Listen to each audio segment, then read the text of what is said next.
Assalamualaikum warahmatullahi wabarakatuh. Salam sejahtera. Alhamdulillahillazi arsala rasulahu bil huda wa dinil haqq liyuzhirahu 'ala ad-din kullihi wa kafa billahi shahida. Wa usalli wa usallimu ala rasulihil karim wa ala alihi wa sahbihi ajma'in. Saudara Imam Maslan, Timbalan Menteri Kewangan, Saudara Johan Merekan, KSP, dan saudara yang saya muliakan. Saya banyak rasa syukur kepada Allah SWT kerana kita dapat membentangkan belanjawan dan sekarang sangat dibahaskan di Parlimen dengan pelbagai pandangan. Itu biasa. Saya pun pernah lama jadi ketua pembangkang.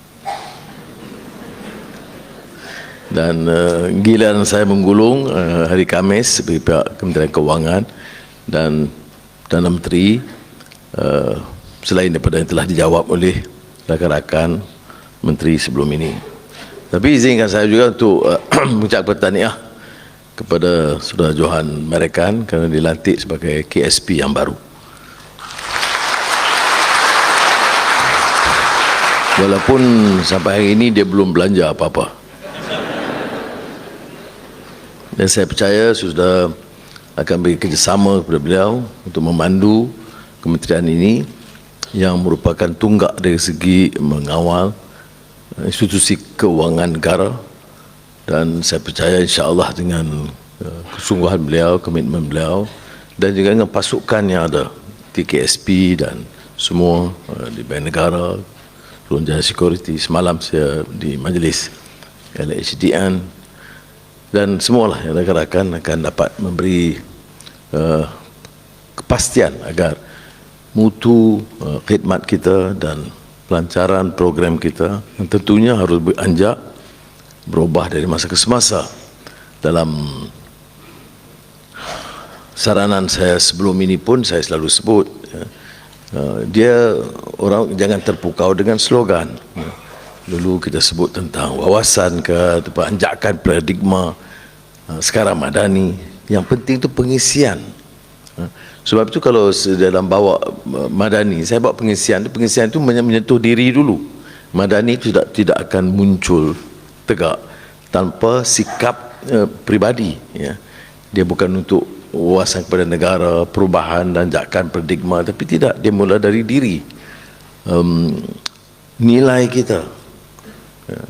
Dan sebab itu kita sebut tentunya dalam konteks negara pemerkasaan ekonomi itu penting, ya.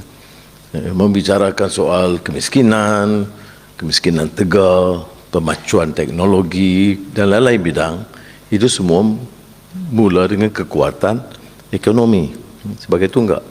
Tetapi ekonomi manusiawi yang kita lontarkan sebagai idea, dia kena ada dimensi insan yang disebut karamah insaniah.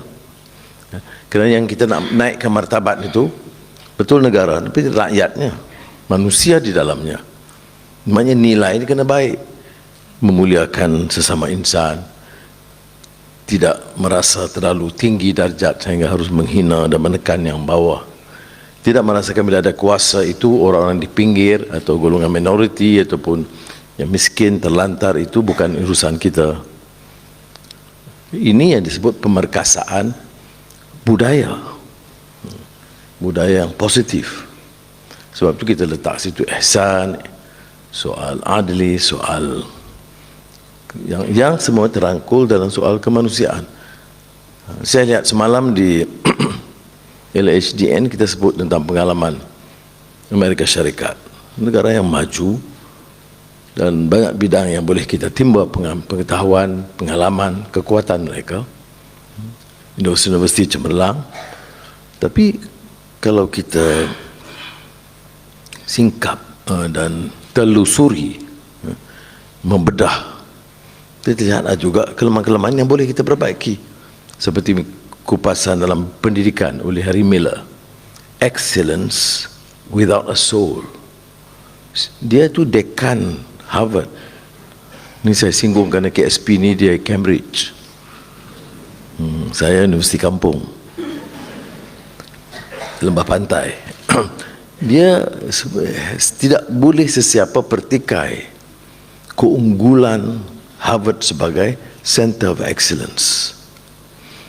Tetapi sebagai seorang dekan yang prihatin, dia melihat juga persekitarannya di Boston. Dia melihat juga kesenjangan yang wujud, kemiskinan, sikap resis dan perkauman. Dan dia kata Harvard itu tidak menyantuni permasalahan itu. Jadi ada excellence but without a soul. Kemiskinan di luar pagar gedung universiti itu tidak mengesankan mereka.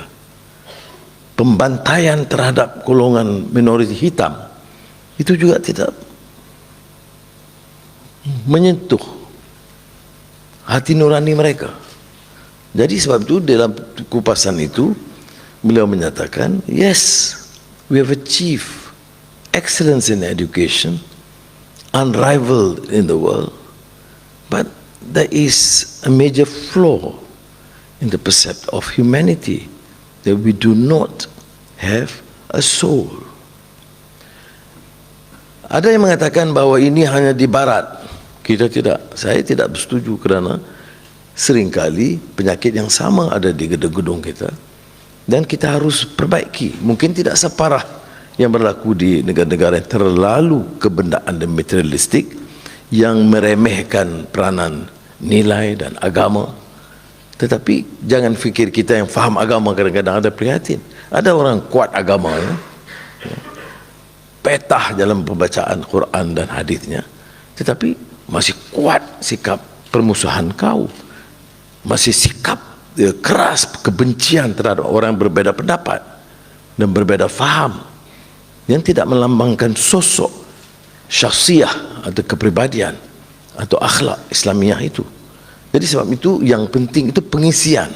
Yang saya nak rumuskan dalam soal ini tadi ialah Madani harus dilihat dari segi pengisian, yaitu kita merangka belanjawan yang harus prihatin, yang harus manusiawi, yang harus memikirkan seluruh kelompok. Kita mau menarik pelabur-pelabur besar sekarang, Amazon, Tesla, betul. Kita mau syarikat-syarikat besar itu terus melabur dalam negeri, domestic investment. Kita mau syarikat-syarikat besar itu mencatat keuntungan besar supaya kita dapat cukai dan manfaatnya dipindahkan keluar. Tapi kalau kita lihat di Amerika Syarikat, ada yang paling kaya di Amerika tapi tidak membayar cukai kerana disorot dengan pelbagai kemudahan yang disiapkan. Jadi seolah-olah kuasa elit politik itu lebih banyak menyembelahi golongan konglomerat kaya. Jadi kuasa itu kemudian dipindahkan silih berganti sama presiden atau perdana menteri atau menteri, tapi silih berganti politik yang pelbagai, ideologi pelbagai, tetapi masih pertahan kelompok kecil itu. Ya. Pandangan-pandangan ini banyak disanggah, bukan pandangan saya yang terasing. Ya.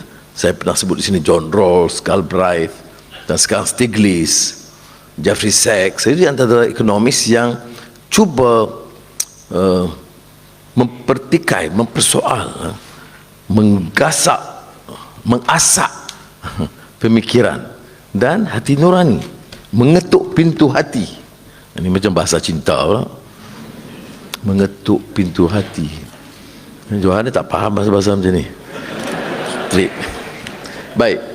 Jadi saudara, saya minta supaya keluarga, perbendaharaan dan Kementerian Keuangan itu terus memikir. Tiap kali kita buat keputusan, kita mesti fikir apa kesannya pada masyarakat, dan boleh tidak dia boleh mengangkat martabat ekonomi negara, budaya negara, prinsip keadilan sejagat, dan tentunya akhirnya martabat bangsa dan negara seluruhnya. Jadi belanjawan tentunya tidak mungkin sempurna. Sebab itu baik kita dengar walaupun dari pembangkang, kalau yang pandangan-pandangan kesan yang munasabah kita boleh terima dan ubah suai, kalau tidak tahun ini tahun depan. Jadi ada sikap yang agak lebih begitu. Tapi ada juga pandangan yang agak keras, umpamanya dia tidak Islamik, atau tidak praktik. Umpamanya ada yang menyanggah mengatakan dalam Islam itu tidak ada kebenaran bahawa kita harus dan mampu membasmi kemiskinan, kerana kalau tidak, zakat nak bayar kepada siapa kalau tak ada orang miskin? Ini pandangan. Kalau saya sebagai ketua bangkang, saya kasar kuat sikit, tapi dalam menteri ini kena. Ini pandangan yang saya amat mengelirukan, kerana itu yang pernah saya sebut, ini peranan Omar Abdul Aziz, yang saya telah singgung dulu. Itu dari segi tata kelola, apa yang kita prinsip good governance ni, dia memulakan sesuatu yang mengejutkan lah, kerana dia mewarisi satu pentadbiran sudah agak stable politiknya. Pernah anaknya tanya, anaknya Abdul Malik tanya, ya ayah, mengapa tidak tegas melaksanakan hukum Islam dan syarat Islam dan tegas dengan tolak ansur ni? Dia jawab, ya bunayya, la taj'al ya bunayya, jangan gopoh wahai anakku. Kalau kita ambil tindakan yang terlalu keras, pecah belah negara ini. Tanggungjawab pemerintahan yang pertama adalah keamanan. Kestabilan politik itu keutamaannya. Kemudian tentunya membangunkan negeri. Kemudian barulah kita bertahap mengambil tindakan-tindakan pelaksanaan yang lain. Itu contoh good governance dalam tradisi Islam. Oleh siapa? Umar Abdul Aziz, cucu pada Khalifah Umar Abdul Khattab. Dan seorang yang anggap zuhud, malamnya itu bermunajat, malamnya itu tidak putus membaca Quran dan tahajud. Siangnya itu mentadbir negara. Dan zakat yang diperkenalkan dalam 2 tahun 3 bulan, saya harap kalau boleh, mungkin bahagian pendidikan di sini kita buat suatu majlis santai, mungkin bulan Ramadan, orang bicarakan soal ini, tentang tata kelola di zaman Umar bin Aziz. Bagaimana dalam tempoh 2 tahun 3 bulan dapat menyelesaikan masalah kemiskinan tegak, fuqara. Dan Islam ni dia bedakan di antara fuqara wal masakin. Fuqara tu kategori fakir, miskin yang dianggap fakir, yang dianggap kemiskinan tegar. Kemudian miskin ni relatif, ya. Jadi masalah fuqara itu diselesaikan dalam masa 2 tahun. Jadi seperti mana saya sebut, Gubernur Azerbaijan menulis pada dia, tanya pendapat sebab dia tak boleh cari lagi orang fakir untuk bayar zakat. Jadi itulah masa itu diizinkan untuk sponsor anak-anak muda yang tidak cukup dana untuk kahwin dari wang zakat. Jadi kalau anak-anak muda yang belum kahwin boleh apply. Tapi setelah kita selesaikan masalah fuqara ini, yang kita Anwar sebut, boleh minta dana untuk kahwin daripada wang zakat, boleh. Tapi selepas ni, jadi kerja kuat untuk. Tetapi ada pandangan mengatakan tak betul. Jadi bila sebab itu Gubernur Azerbaijan menulis kepada Umar, ni tak ada, jadi apa yang saya nak buat? Masa itu dia katakan, baiklah, kalau betul kamu bertanggungjawab kepada Allah Ta'ala, memang tidak ada yang miskin. Sudah lihat saya ni dalam public persona, tapi kadang-kadang saya dalam keseorangan merenung juga. Saya keseorangan lama, tapi di Sungai Buloh, bukan di situ. Tapi kalau di sini, karena saya fikir juga, sudah Perdana Menteri, ini orang mangsa banjir, makan belum sampai, anak dia sakit, nak pergi ke hospital 3 jam. Hal-hal itu saya syukur, alhamdulillah. Kalau dia menyentuh kita, maknanya dia bukan mengganggu saja, tapi dia memandu pemikiran kita supaya buat keputusan yang betul. Kerana kadang-kadang bila ada kuasanya mungkin menteri, mungkin KSP, mungkin gubernur, mungkin Suruhjaya, itu atau ketua jabatan, itu mungkin berbeza, tetapi sentiasa harus memikir hal itu. Sebab itu kalau mengambil wang haram, dengan apa alasan pula, derma ke, sedekah ke, rasuah ke, dia haram juga lah. Ataupun menyalahgunakan kuasa, itu harus menyinggung kita. Dan sebab itu saya mau Kementerian Kewangan ini diangkat martabat dia sebagai, kalaupun seperti mana LHDN itu digeruni kerana orang nak bayar cukai itu tak bayar cukai, tapi Kementerian Kewangan itu digeruni kerana prinsip tata kelolanya yang tegas, tidak mengizinkan sebarang usaha untuk memunggah kekayaan dengan cara menipu atau mengambil kesempatan daripada kontrak, kerana ini banyak berlaku sebelumnya, ya.